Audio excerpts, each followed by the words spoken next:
last time on Monday, while telling you goodbye,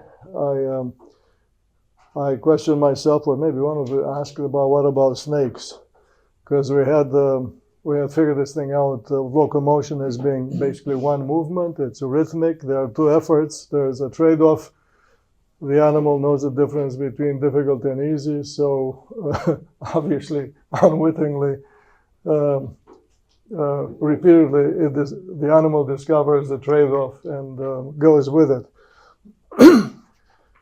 And now, what about snakes? They snake around. They don't walk on land. In water, the snakes are snaking through the water. Well, forget about the aquatic ones. So they climbed on land, became breathing animals, and no legs. Of course, no legs, because they came from the water. Everything came from the water, and meaning the fish on water. You've seen fish snaking on the wet sand? You have, okay. So that's the origin of snakes.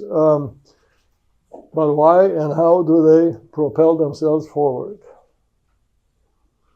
Did you ever think about that? You see, America has just full of these really long trains, enormously long trains. You don't find them in Europe. And the track, of course, is snaking through the mountain pass.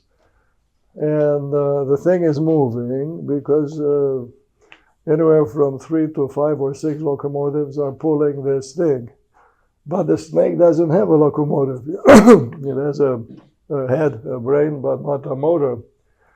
Meaning, in the case of the snake, this train is propelling itself with obviously muscle action distributed all along the body. You never thought about this? How is the snake moving? I come back to the very few of you who saw snaking fish on the wet sand.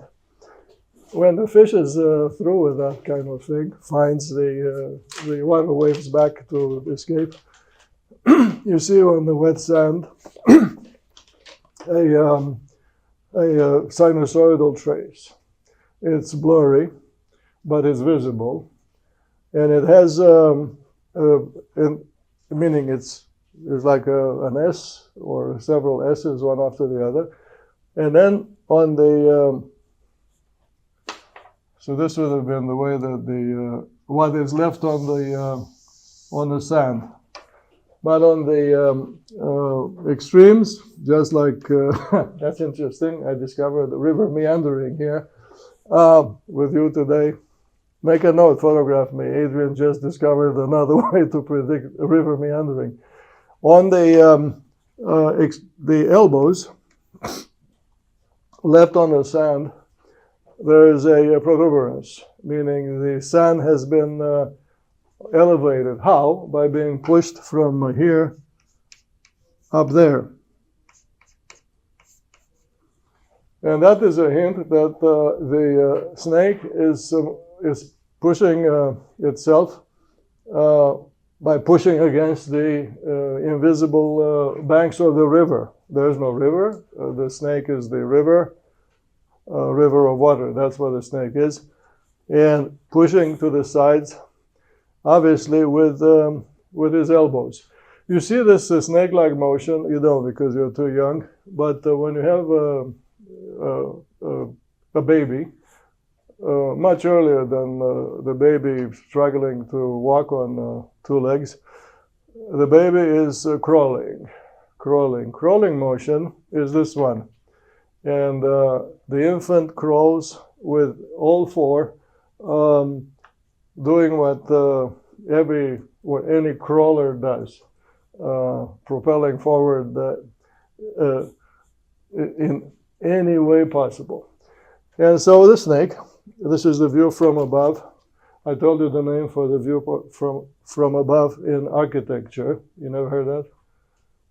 You've heard of profile. Profile means the view from the side. you start learning how to draw by doing the profile of the human face. And then more difficult is the view from the front. That's called elevation.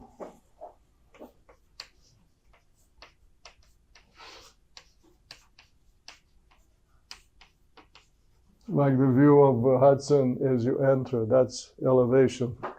And then the view from above is called plan. The city plan doesn't really mean project or how to build it. It means the way it looks on a map of the city. Anyway, so this is the plan view. In profile, here is the snake. I'll make him. Sorry, I had to say him because in all the Romance languages, snake is masculine. It's genders are in language, and quite rightly, snake in all those languages is masculine, not feminine. So that's the ground.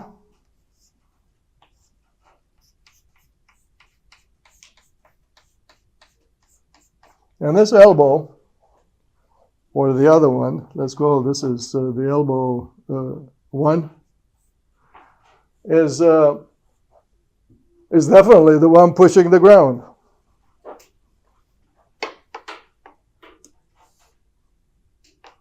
So that's 1. And then the one ahead of it, over here, would have been another 1. There is an elbow on the other side. Never mind. The point is that the snake is not touching the substrate, the ground, with uniform force. The snake uses its elbows as the way that the child on the kitchen floor would be using his members to lift slightly and push back. So next time you see a snake, you lower yourself to ground level, and with your lower eye, you look parallel to the surface of the dirt, and I predict you'll see that between these spots, there will be a tiny air gap.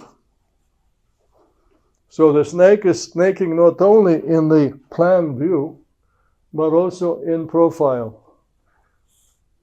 The snake has to do that if it is to be moving forward. That is, if it were to be in contact at spots where the snake muscles would be able to push back. So these are details that are invisible to everyone, including Adrian. But with the question of why does snake locomotion belong in the theory that I presented in the previous lecture, a theory that's with which everything that moves agrees, including the snakes. For that to, meaning the explanation for why the theory works so generally is that the locomotion, the movement, which was fish-like originally, remain the same, except that the environment has changed. See that? Anybody here skiers in the audience?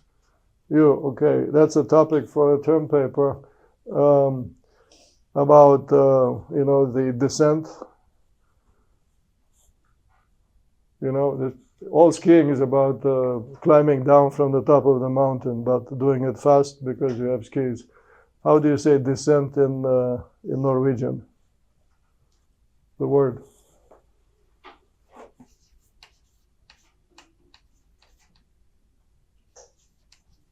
Is this how you spell descent? Anyway, descent doesn't mean descent. It means climbing down. Slalom. See, slalom is the Norwegian word for descent, descent, sliding down. It doesn't mean snake-like motion through the gates, slalom. It means descent.